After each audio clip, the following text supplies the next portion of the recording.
Hello everybody, Christian from Treasure Town here, and today we're going to be speaking about the 2002D Lincoln Cent. So there are a fair amount of these made. They're sort of all over pocket change, and there's a few of them that are going to be worth more than the rest because of a small variety or basically a abnormality that you can find by looking really closely at the coin.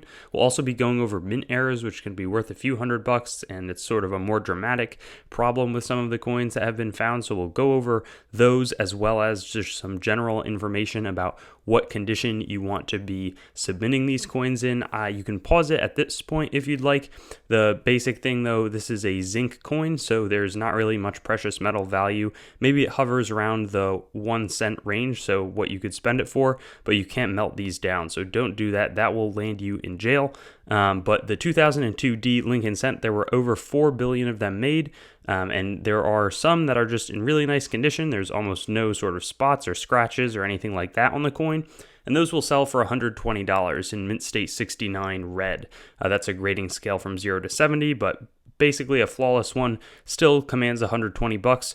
If it's slightly below that, then it dramatically becomes not worth it to send these into a grading company like PCGS to verify, because people only want to pay for the Mint State 69 coinage. Now here's an example of where you do want to look pretty close, because any of these could have what's known as a double die reverse, and there's going to be two that we go over today.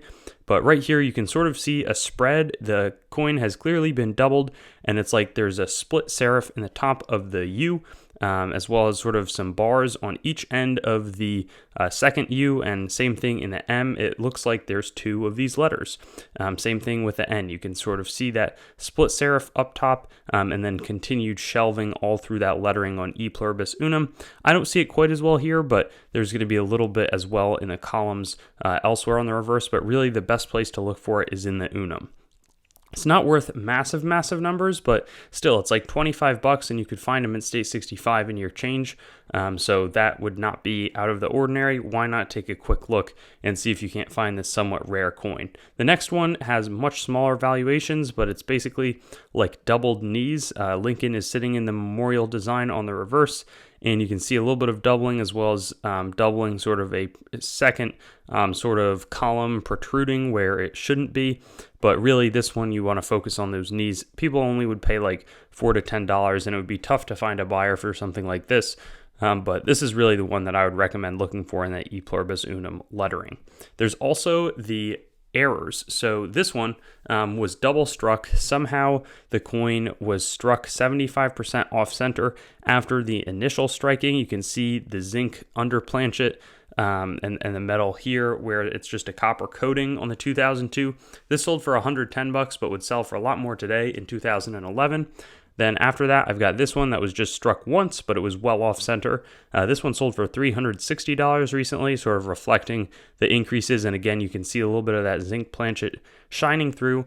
The coin just gets fed into the striking chamber and is not fully fed. So that's how you arrive at something like this. And then lastly, this one looks a little bit more normal, so it would be conceivable you'd find this in change or people wouldn't catch it, but it's been double struck. So it's struck twice. You can see sort of the metal flowing out. It's also broad struck, which means that the collars that should be holding the coin in place and preventing the metal from spreading out somehow were not there. So in this case, it's been struck twice. You can sort of see that, again, metal flow in the United States of America, it's expanded beyond what it should, and that was a $125 fine. So there's all sorts of stuff. These are not going to make you rich, but there's some really cool, whether it's a mint error, whether it's a variety, or just being aware of if you have a gorgeous, basically flawless 2002D red Lincoln Cent, you might want to send it in for grading or just do a little bit more research about grading modern coins based off of just their